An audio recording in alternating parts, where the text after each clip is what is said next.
o ensino, a exaltação de acordo com as Sagradas Escrituras. Quero louvar a Deus pela vida do nosso pastor Marcos, por ter nos concedido pela confiança neste humilde servo dele, bem como também glorificar a Deus pelo meu pastor Adonias Araújo, da Deixalamares. Que Deus em Cristo abençoe a todos, bem como a todos que estão presentes.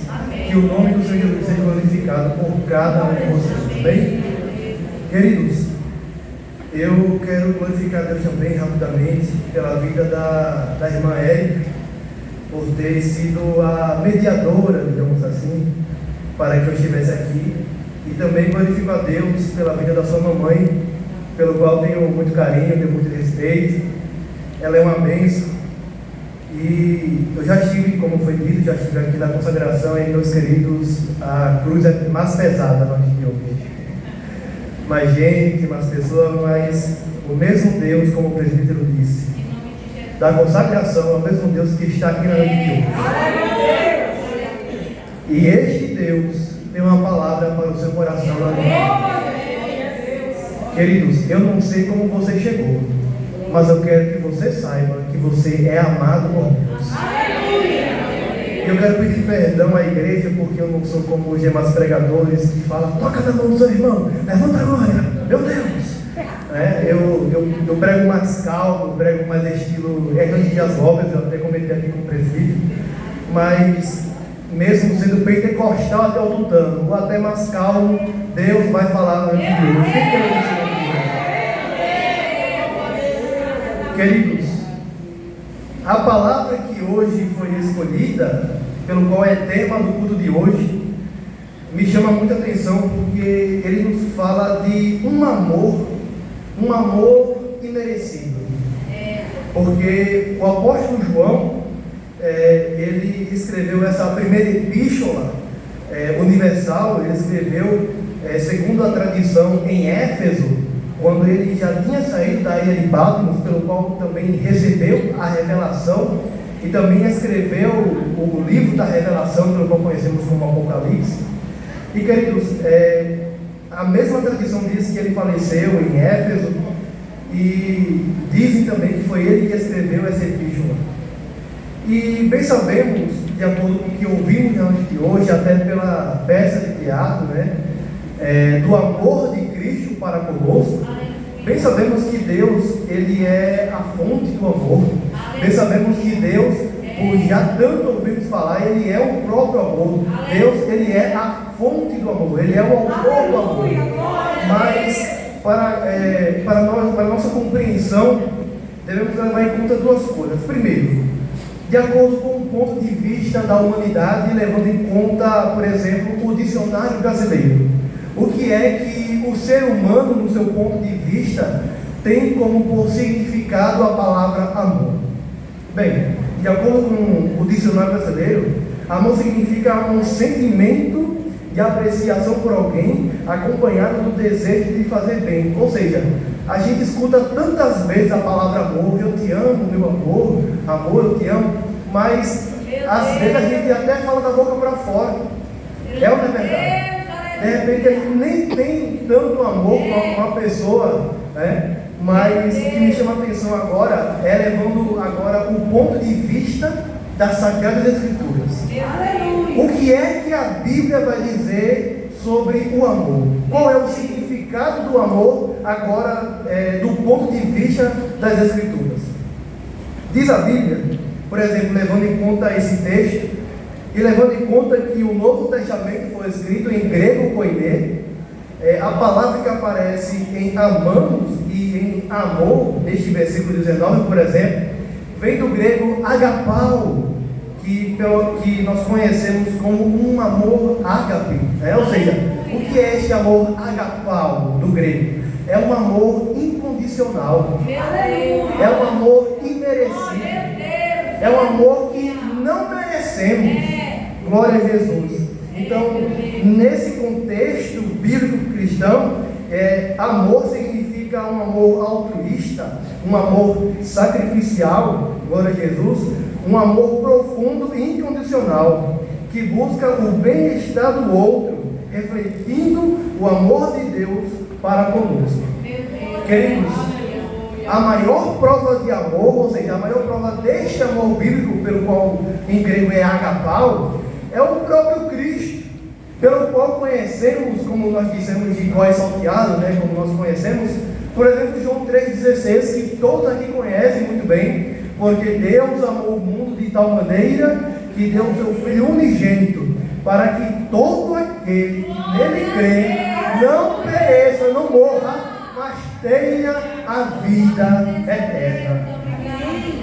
Cristo é o maior exemplo, é a maior expressão e a prova do amor de Deus. E o que me chama a atenção é que não é somente o Pai e o Filho, mas também o Espírito Santo, e eu gosto muito de falar isso. Glória a Deus, porque a Trindade, a Santíssima Trindade, está também relacionada ao amor. Porque muitos falam somente Deus, o Pai é amor, ou falam Deus e amor, talvez somente em relação com o Pai, mas não. Deus, o Pai, é a essência do amor. Cristo é a prova do amor, é a execução do amor de Deus na cruz do Calvário. E o Espírito Santo, segundo o que Paulo escreveu aos Romanos, capítulo 5, versículo 5, vai dizer que o Espírito Santo, ele derrama o amor de Deus no coração dos salvos. A Trindade é o amor. E é no nome deste Deus, pelo qual estamos reunidos hoje, nesta noite, para dizer e sabermos: nós somos amados por Deus, o Pai, o Filho e o Espírito Santo de Deus. Queridos, eu abri um parênteses rapidamente. Eu não gosto muito de fugir do tema, inclusive luto, digamos assim, por muitos pregadores, infelizmente, e não só de hoje, mas há muito tempo, que, por exemplo, começa em João 3,16, depois pula lá para Apocalipse, fala do cavaleiro, glória a Jesus, depois volta para o Êxodo, e depois vai para Esdras. Eu digo, misericórdia, o que é isso, queridos? Mas, com a permissão dos irmãos, eu peço que, neste mesmo tema pelo qual estamos relacionados com o amor, me permita citar outros versículos, para que não somente o amor fique como por escrito somente na epístola do apóstolo João, mas podemos ver o amor de Deus registrado pelos demais apóstolos e até no Antigo Testamento. Então vamos ver na noite de hoje o amor de Deus, não somente neste versículo pelo qual estamos embasados, mas também através de outros homens de Deus que provaram deste amor de Deus. Glória a Jesus. Queridos, eu gosto muito de manusear a Bíblia, então com a sua Bíblia aberta, manuseie comigo, agora na epístola que Paulo escreveu aos Romanos, no capítulo de número 5 e versículo de número 8.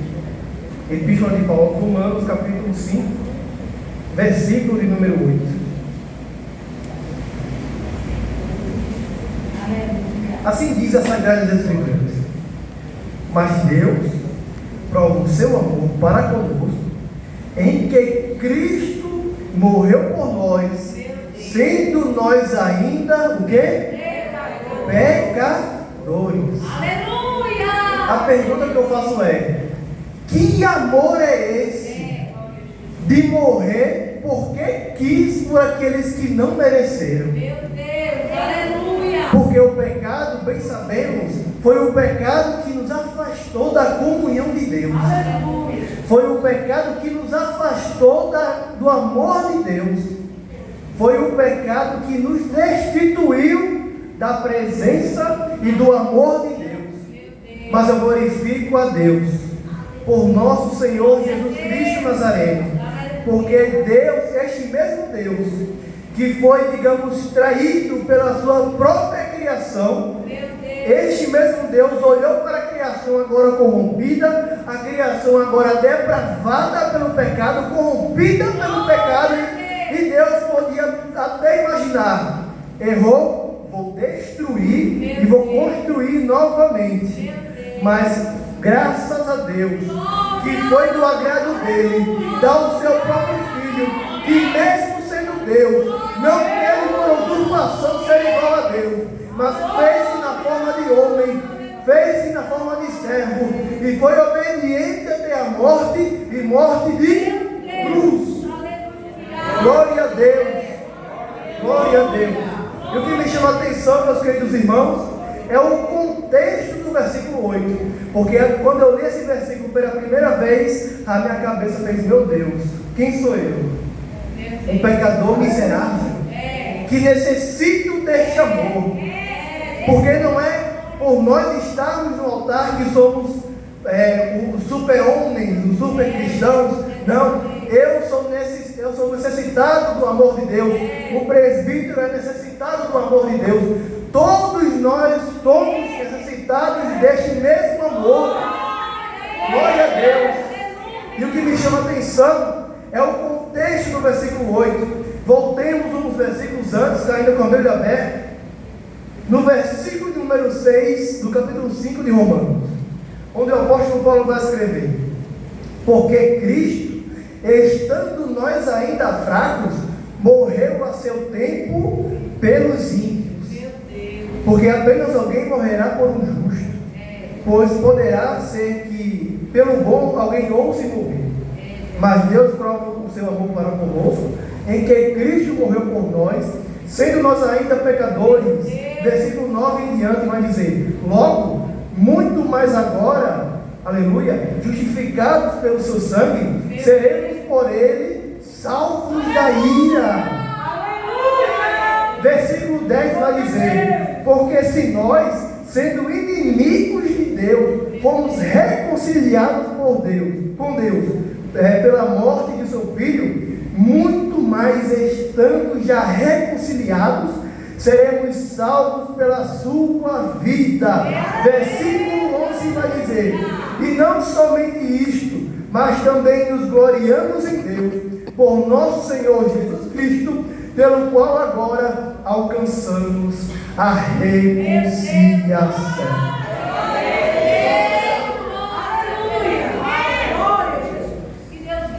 Que Deus maravilhoso é este! Porque o apóstolo Paulo, ele vai deixar bem claro, aleluia, que nós, outro tempo, éramos fracos, éramos ímpios, éramos pecadores, aleluia, nós éramos inimigos de Deus e não tínhamos alcançado o amor de Deus. Veja como o ser humano era e ainda é, pela sua natureza pecadora. Glória a Jesus, misericórdia. Essa natureza pecadora, glória a Jesus. Mas este mesmo Deus, meus irmãos, e glória a Deus por isto, é o mesmo Deus que, mesmo sendo ímpios, mesmo nós sermos depravados, pecadores, indignos, inimigos de Deus, agora pelo seu amor somos reconciliados e ainda temos acesso ao Pai e ainda temos autoridade para dizer: Deus é bom, Deus é fiel, e podemos hoje chamar Deus de Abba Pai. Tudo é através por este amor. É este amor que nos faz nos reconciliar com Deus. Então vemos o apóstolo João falando sobre este amor que nos amou primeiro. Nós vemos que Paulo, eu peguei um dos exemplos, porque Paulo deixou o amor de Deus bem registrado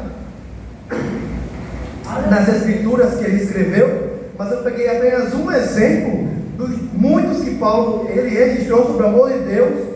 Glória a Jesus.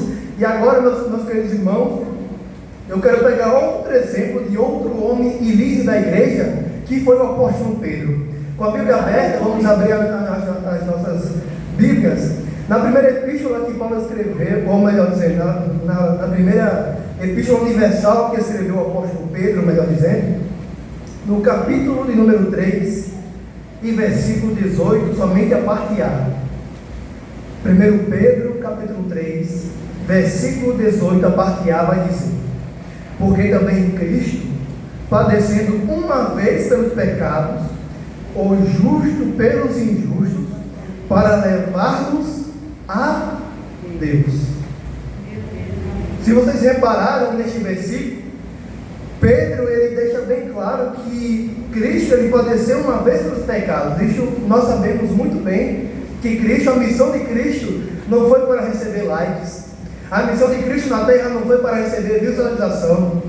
A missão de Cristo não foi para se assentar nas demais cadeiras, como os fariseus faziam, se sentavam na cadeira de Moisés para mostrar autoridade, para mostrar que eram homens de Deus. Mas a missão de Cristo na terra foi uma só, que foi, como diz o apóstolo Pedro, foi para pagar pelos nossos pecados uma vez só. E glória a Deus por isso. Mas o que me chama a atenção, o que me chamou a atenção nesse versículo, meus irmãos, é o que Pedro vai escrever em seguida. Depois da vírgula, Pedro vai dizer: o justo pelos injustos.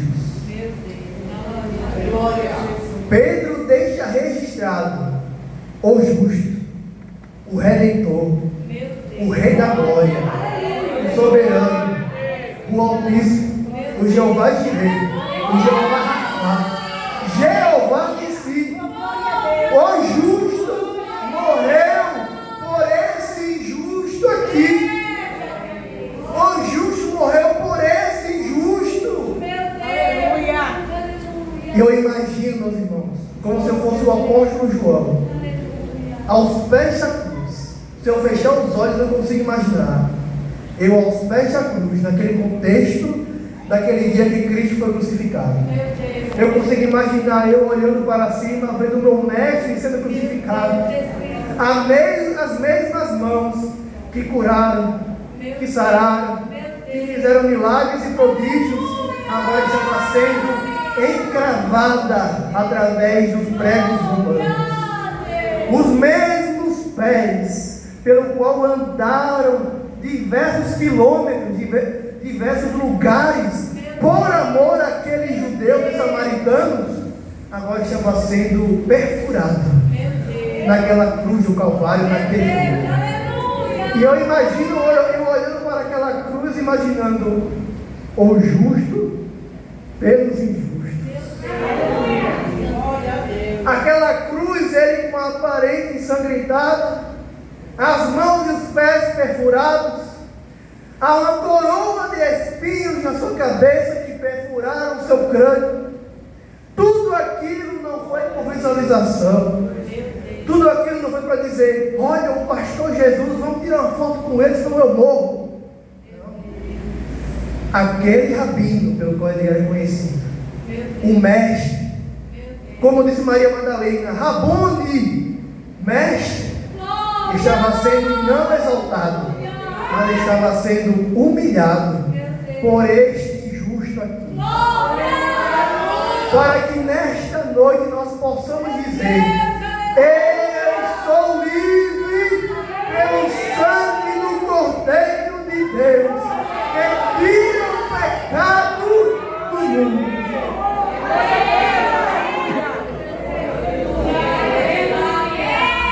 Eu não sou cantor, glória a Deus por isso, não, misericórdia. Se eu cantar, os irmãos capazes de desviar, misericórdia. Mas brincadeiras à parte, eu gosto muito de um trecho de um louvor que fala assim: os irmãos me ajudem, pelo amor de Deus, viu? Eu sou livre, canta, pelo amor de Deus. Eu sou livre, nada além do sangue, nada além do sangue, nada além do sangue de quem? De Jesus. Foi este sangue carmesim que transbordou o amor, que nós hoje podemos cantar esse louvor para a glória de Deus. Ainda com a Bíblia aberta, já vemos João falar sobre o amor de Deus, já vemos Paulo falar sobre o amor de Deus, e já vemos Pedro falar sobre o amor de Deus. Agora vamos abrir as nossas Bíblias no livro que escreveu o autor anônimo, o nome de Hebreus, livro aos Hebreus, capítulo de número 9, versículo de número 26, a parte B. Hebreus 9, 26, a parte B. Vai dizer: mas agora, na consumação dos séculos, uma vez se manifestou para aniquilar o pecado pelo sacrifício de si mesmo. Versículo 28 vai dizer, de igual modo: assim também Cristo, oferecendo-se uma vez para tirar os pecados de muitos, aparecerá segunda vez, sem pecado, aos que esperam para a salvação. Quem espera a volta desse dia? Quem espera a volta do amado das nossas almas? Glória a Deus. Queridos, o versículo 26 deste mesmo capítulo 9 aos Hebreus, a parte B, ele vem acompanhado do contexto que começa do versículo 24, que vai dizer assim: porque Cristo não entrou no santuário feito por mãos, figura do verdadeiro, porém no mesmo céu, para agora comparecer por nós perante a face de Deus. Versículo 25 vai dizer: nem também para si mesmo se ofereceu muitas vezes, como o sumo sacerdote cada ano entra no santuário com sangue alheio. Queridos, o contexto fala sobre a comparação, de uma certa forma, entre Cristo e o sumo sacerdote. Bem sabemos que o autor aos Hebreus ele vai deixar bem claro que Cristo, ele é o nosso sumo sacerdote. Mas o que é o sumo sacerdote e qual eram as funções ou a função do sumo sacerdote? Queridos, a função do sumo sacerdote teve por início ali na época de Moisés e Arão. Arão foi constituído o primeiro sumo sacerdote para habitar no tabernáculo de Deus, no tabernáculo do Senhor, para que assim ele pudesse sacrificar na arca, através da arca da aliança, sacrifício por si mesmo e pelo povo de Israel. Neste contexto, todos que seguiam da descendência de Arão, diz a Bíblia que que podiam ser sumos sacerdotes, mas isso é fisicamente. E por amor de Deus, hoje temos um sumo sacerdote, não fisicamente como eu, que estou na carne, mas junto ao Pai, temos todos nós um sumo sacerdote, que através do seu próprio sangue, como diz o autor aos Hebreus, expiou os nossos pecados, ou seja, pagou os nossos pecados na cruz do Calvário, ali no Gólgota. Glória a Jesus. E o autor aos Hebreus vai dizer, aleluia, glória a Deus, que, mas agora na consumação dos séculos, uma vez se manifestou para aniquilar os pecados através do seu sacrifício. Ou seja, se o sumo sacerdote, a cada um ano, pelo qual, glória a Deus, era feito uma vez por ano, para o sacrifício dele mesmo e dos demais, Cristo, ele se manifestou uma vez para aniquilar o pecado de uma vez por todas. O sumo sacerdote tinha que entrar uma vez por ano, no dia chamado o dia da expiação, para sacrificar ali e, digamos, pagar, entre aspas, pelo seu pecado e pelo pecado do povo de Israel. Mas o sumo sacerdote espiritual, que está aqui nesta noite, ele falou: vou cravar o meu sangue não em tabernáculos, não através de homens, mas na cruz. Na cruz ele pagou o pecado, na cruz ele expiou os nossos pecados e selou, e através, aleluia, e através do momento que ele disse com as mãos estendidas, tetelestai, que do aramaico significa está consumado, está pago, vai dizer as Escrituras, que naquele momento o véu se rasgou de alto a baixo, glória a Deus, e aquilo que separava o sumo sacerdote, aquilo que separava, aquilo que era o local dos santos, hoje pelo sangue do Cordeiro, temos acesso a este santíssimo lugar por Cristo Jesus, nosso Senhor. Aleluia! Deus maravilhoso! Glória a Deus! Queridos, ainda com a Bíblia aberta, semelhantemente vemos o amor de Deus em nos adotar agora como filhos, mesmo não sendo merecedores de sermos filhos, mas Deus, por Cristo Jesus, nos fez seus filhos. Vamos abrir as nossas Bíblias na epístola que escreveu o apóstolo Paulo aos Gálatas, no capítulo de número 4, versículo de número 1 ao versículo 4, vai dizer assim as Escrituras: digo, pois, que todo o tempo em que o herdeiro é menino, em nada difere do servo, ainda que seja senhor de tudo, mas está debaixo de tutores e curadores até ao tempo determinado pelo Pai. Assim também nós, quando éramos meninos, estávamos refugiados na servidão debaixo dos primeiros rudimentos do mundo.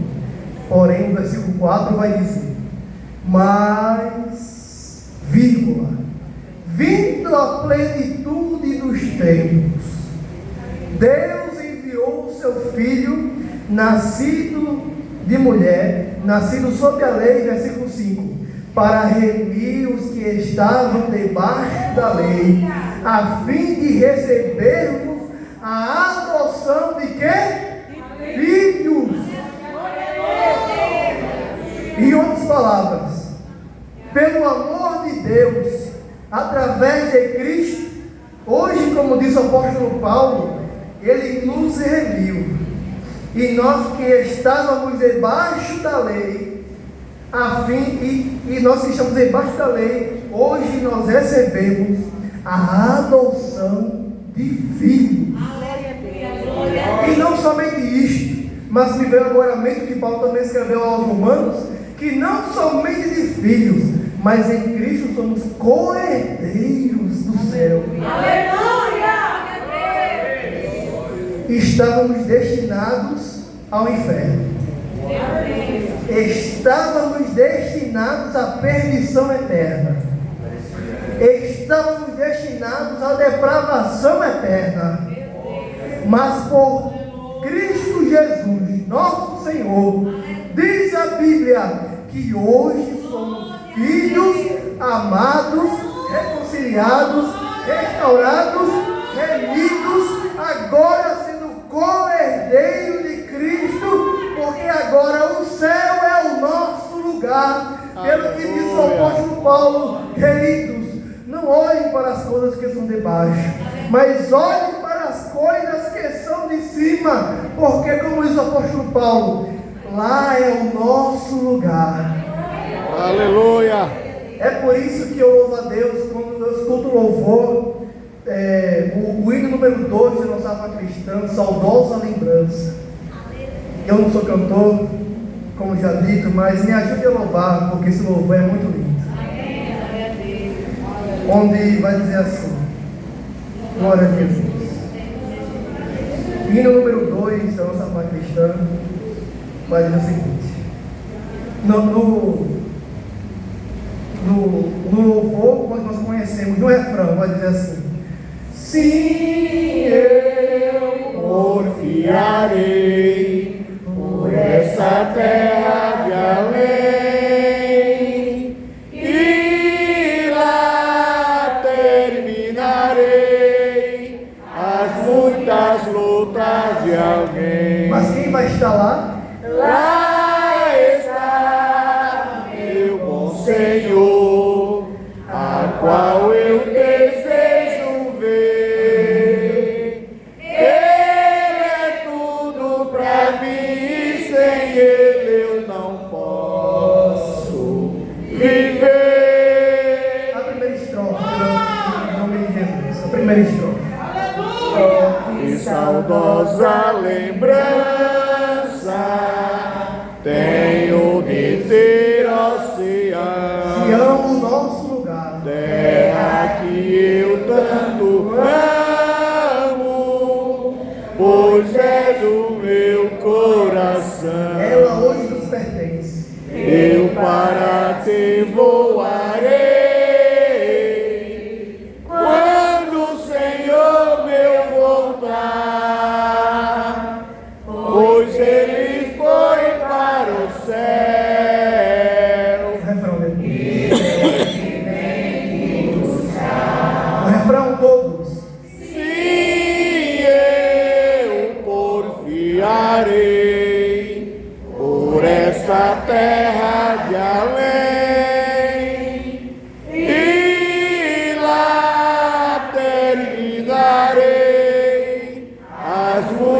nas lutas de Aquém. Lá está o nosso Redentor. Lá está meu bom Senhor, a qual eu desejo ver.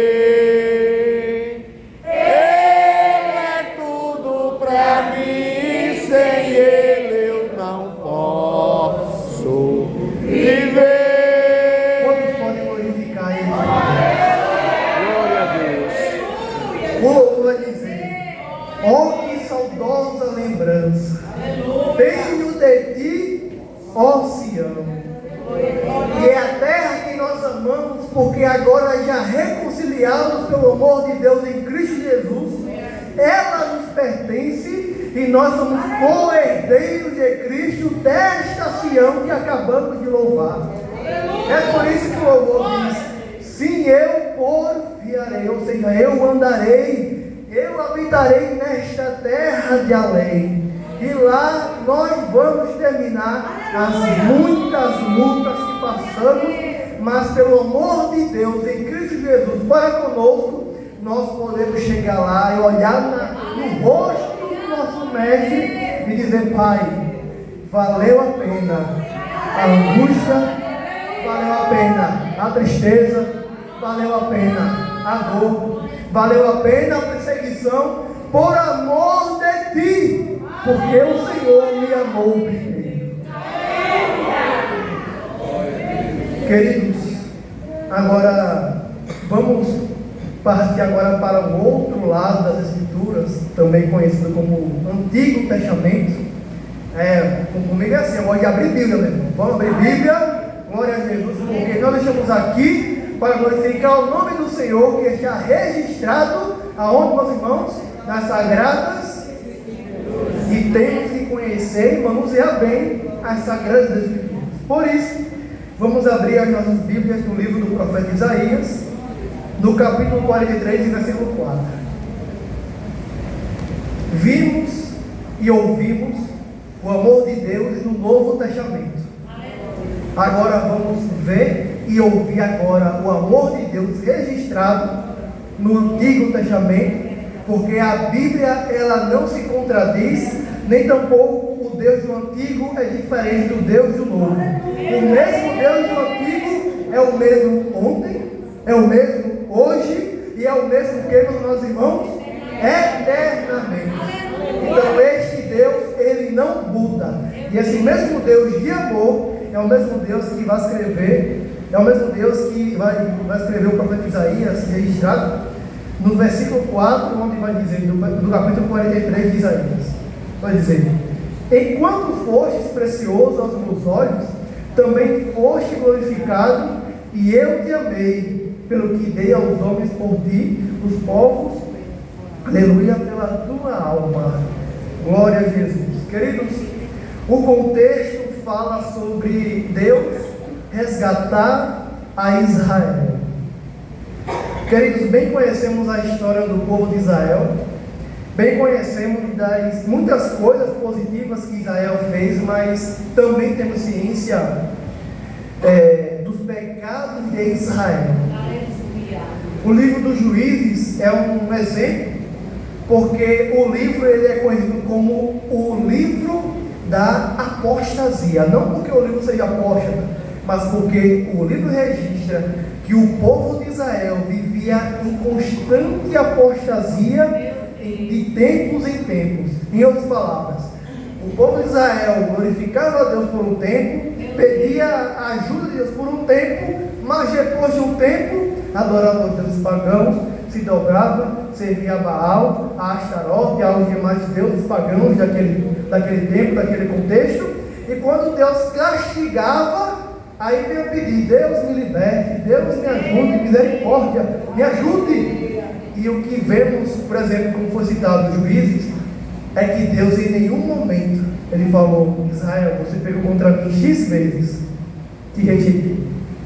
Se você ler o livro de Juízes por completo, você vai reparar que quando Israel estava angustiada, que quando Israel estava perseguida pelos seus inimigos, diz as Escrituras que Israel se lembrava do seu Deus e pedia, clamando: Senhor, me ajude, Senhor, nos liberte.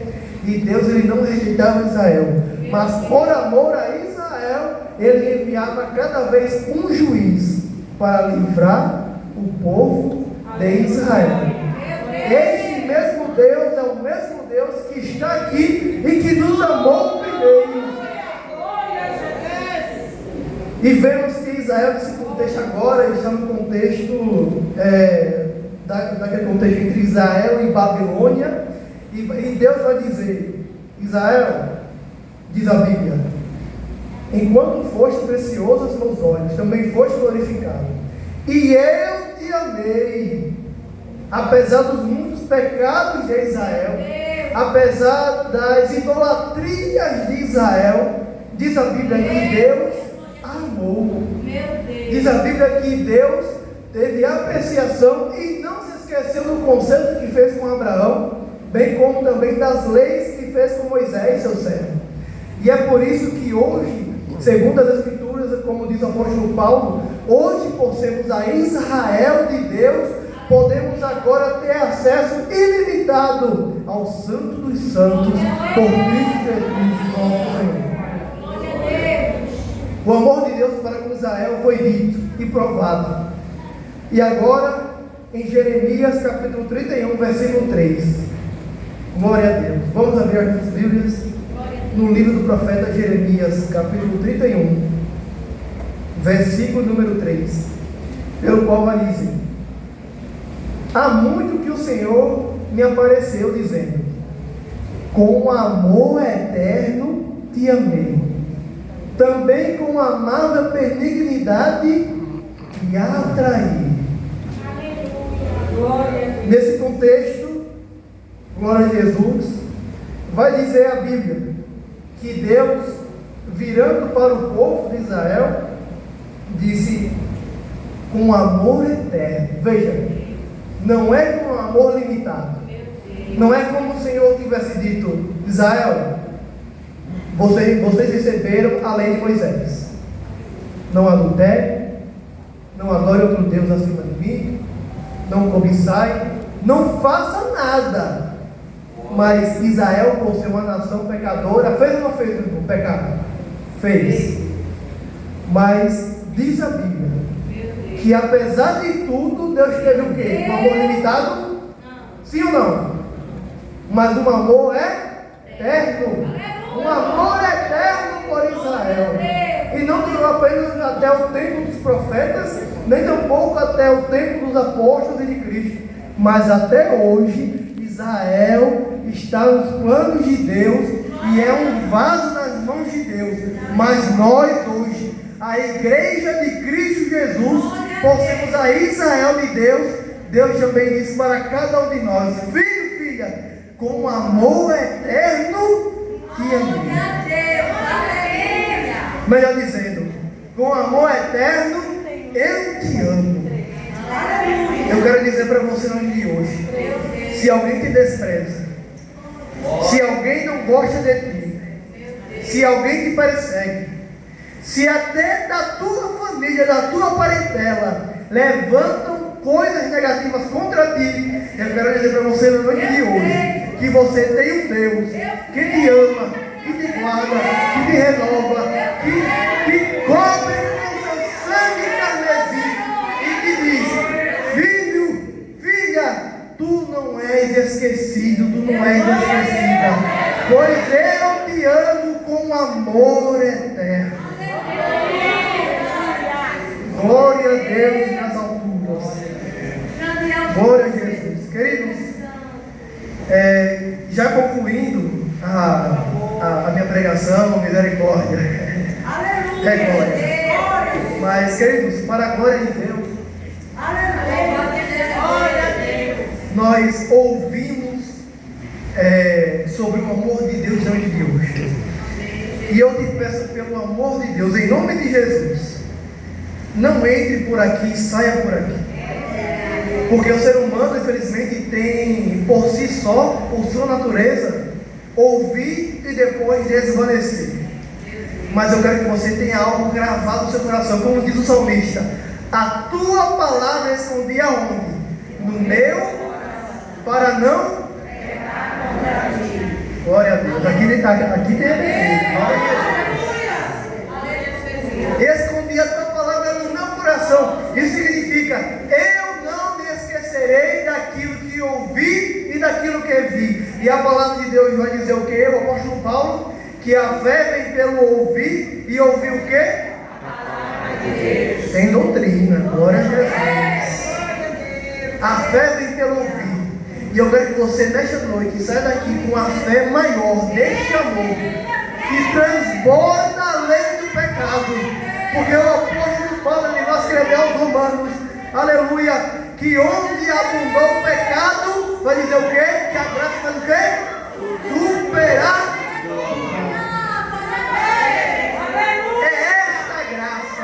É este amor que superabunda os nossos pecados. Se confessarmos os nossos pecados, Ele é fiel e justo para nos perdoar os pecados e nos purificar de toda injustiça. Aleluia! E ainda diz o apóstolo João na primeira epístola, capítulo 2, versículo 1: Filhinhos, eu vos digo essas coisas para que não pequeis. Mas, olha o mas, vírgula, se pecardes, vocês têm o quê? Um acusador? Vocês têm o quê? Junto ao Pai. Pelo qual é quem? É o pastor presidente? É o Daniel? Não. É Cristo Jesus, o Senhor. Ele é o meu advogado. Ele é aquele que, quando o acusador vai falar: viste tu, meu servo, minha serva? Viste tu, meu servo, minha serva? Como ele dizendo, quando o diabo vai dizer: este é o teu servo, ele tem tudo de bom, tem tudo melhor, você deu tudo, ele tem tudo de mão beijada, e o Senhor ainda vai dizer, conjecturando: eis aí o teu servo. O amor de Deus transbordou desde o tempo de Jó. Porque a palavra de Deus vai dizer que Jó, mesmo tendo passado por tudo que ele passou, perdeu cabeça de gado, perdeu filhos e filhas, perdeu tudo que ele tinha. Mas a Bíblia vai dizer que em tudo, porque Jó sabia do amor de Deus, e vai dizer a Bíblia que Jó em tudo não pecou, nem tampouco disse que Deus é o autor daquela ocasião. Porque Jó sabia que havia um Deus de amor que tem um propósito para todas as coisas debaixo do céu. E eu quero dizer uma coisa para vocês hoje de hoje. O processo dói. O processo, a gente vê que o processo às vezes é até lento. E a gente vê: Deus, onde está o seu amor? Deus é do seu agrado nos ver perecendo. Eu me recordo, por exemplo, daquela passagem do Mar Bravio, quando os discípulos vão dizer a Jesus, o Deus da criação vai dizer: Jesus, é da tua alegria que pereçamos e o Senhor aí dormindo? Aí Jesus vai dizer: homens de pouca fé. É como se Jesus estivesse dizendo: vocês não sabem do tamanho do amor de Deus que não vai deixar vocês perecendo.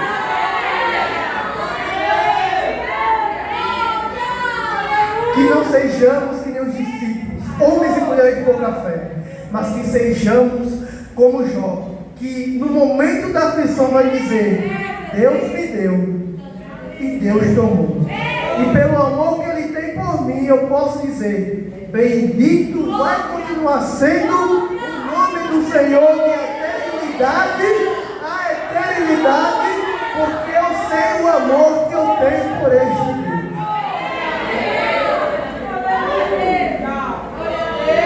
Queridos, eu podia ficar a madrugada toda, até abrir uma vigília no presídio, só falando do amor de Deus, dizendo Apocalipse, mas como as horas é chegado, eu quero agradecer a Deus pela oportunidade, e eu quero dizer aos irmãos que o mesmo Deus de amor que olhou para Davi, porque Davi, bem conhecemos que Davi era um homem segundo o coração de Deus. É ou não é verdade? É verdade. Entretanto, a gente se esquece do que acontece na vida de Davi. Diz a Bíblia que ele foi um homem adúltero. Diz a Bíblia que ele foi um homem assassino porque arquitetou de propósito a morte de Urias, seu servo, seu soldado. E diz a Bíblia que ele ocultou aquilo que fez, como se os olhos do Senhor não fossem como chama de fogo. Aleluia. Mas vai dizer a Bíblia que Natan vai chegar na porta do palácio e vai falar assim: Davi, me faça um favor, julgue uma causa que eu tenho, joga no verde. Aí Davi, rapidamente falando, aí Davi fala: soldado, vá-se embora, que eu quero falar com Natan. Bora, chega. E Natan vai dizer assim: meu senhor, há um homem rico que tem muitas cabeças de gado.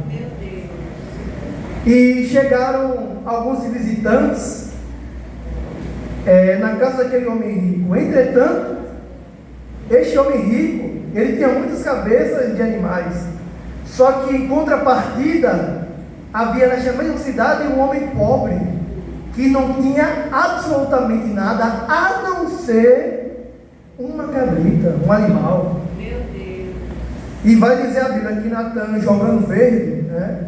Vai dizer a Bíblia que Natan, dizendo aquela história, vai dizer que aquele homem, quando recebeu a visita, não quis matar nenhuma cabeça de gado seu. Antes, foi do seu agrado tirar aquele animal daquele homem pobre que não tinha nada e a deu para que os homens, os seus visitantes, pudessem comer. Davi, quando ouviu aquilo, ele se encheu. Ele falou assim: meu Jesus, o que aconteceu? Aí Davi disse: juro pelo Senhor, ou como ele disse, vive o Senhor, que este homem é digno de morte e que ele seja restituído 4 vezes mais pelo que este homem fez com o povo. Aí o Natan viu aquilo e falou: pois bem, Davi, e se eu te falar que este homem rico da história é tu? Eu imagino a cara de Davi, meus irmãos, falando: fala-me Deus. Glória a Deus.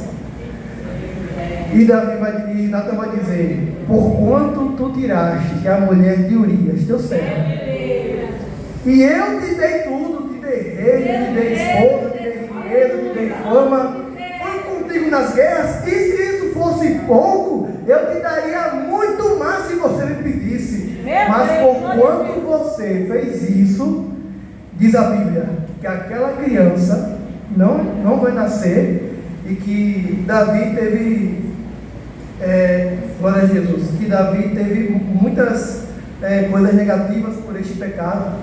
Entretanto, vai dizer a Bíblia que Davi se arrependeu. Davi, ele era um homem segundo o coração de Deus, mas ele também era um homem pecador, como eu e como cada um que está aqui, e que necessitava do amor de Deus. E quando ele vai escrever o Salmo 51, isso me chama muita atenção, porque ele vai dizer, conjecturando, Davi vai dizer: Deus, tire reino, tire riqueza, tire fama, tire coroa, tire esposa, mas não tire de mim o teu Santo Espírito. Porque ele sabia que se ele rogasse ao Deus de amor, Deus iria fazer que aquilo não lhe fosse imputado.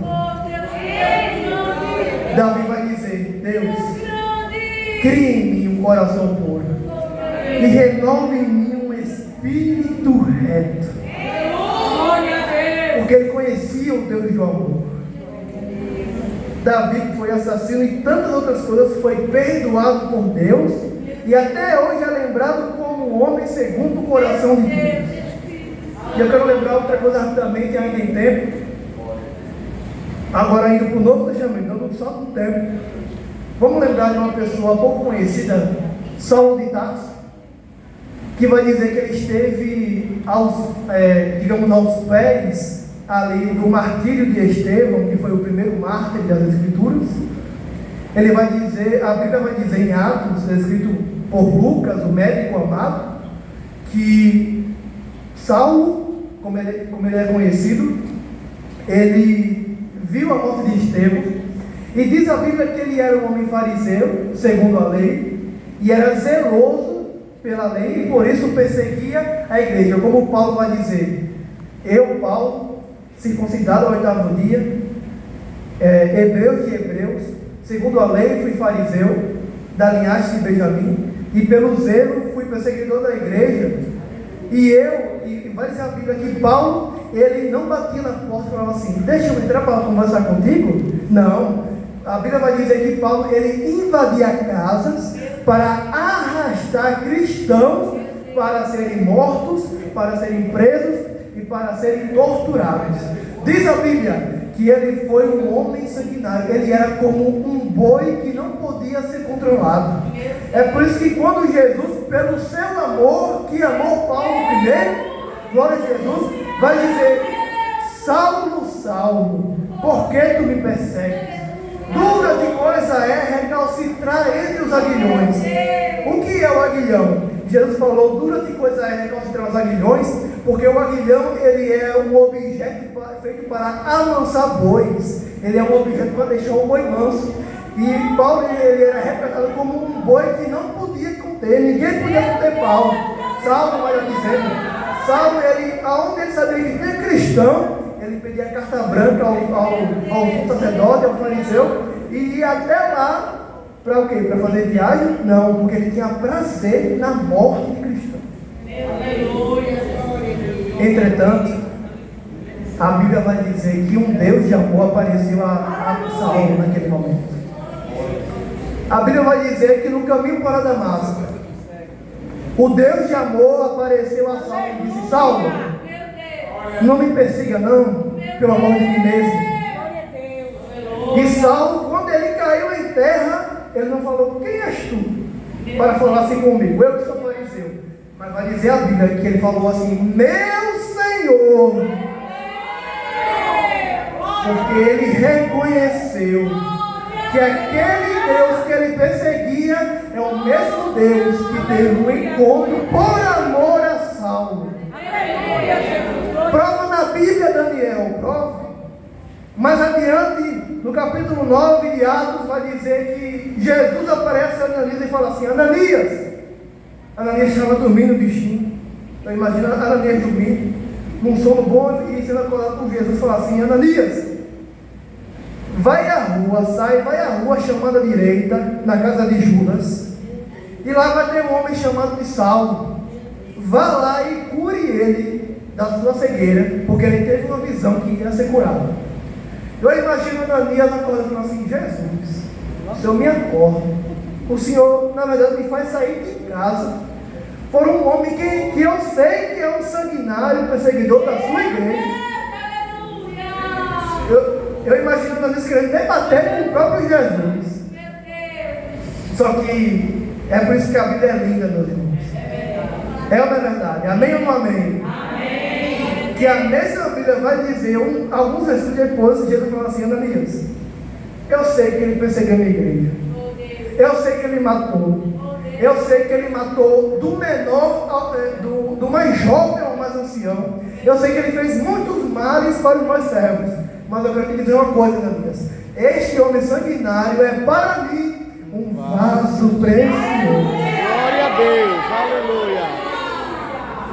A pergunta que eu faço de modo retórico é: que amor é esse? Que ama homens sanguinários? Que amor é esse? Que ama homens depravados? Que amor é esse? Que ama aquele que está caído no maior dos maiores pecados. Levando em conta que pecado não tem tamanho, mas só para os irmãos entenderem melhor. Que amor é esse que ama até o adúltero, que ama o sanguinário, que ama o perseguidor da própria igreja de Deus? É este mesmo Deus de 12 mil anos atrás, 3.500 anos atrás, que vai dizer hoje para a igreja aqui reunida: filho, filha, eu te amei primeiro, e a prova diz que eu te trouxe aqui para você saber: filho, você não está abandonado. Filha, desde quando eu te desamparei? Desde quando eu te deixei só?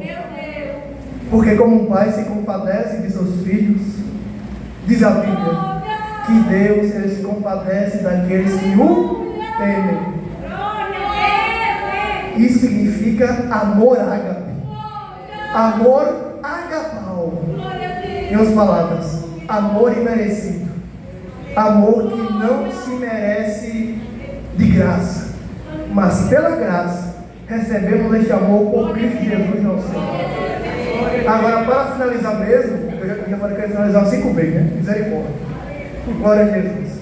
Mas eu quero que os irmãos, pela última vez, abra a Bíblia no Salmo de número 48, versículo 9. Livro dos Salmos 49, porque Salmo não tem capítulo.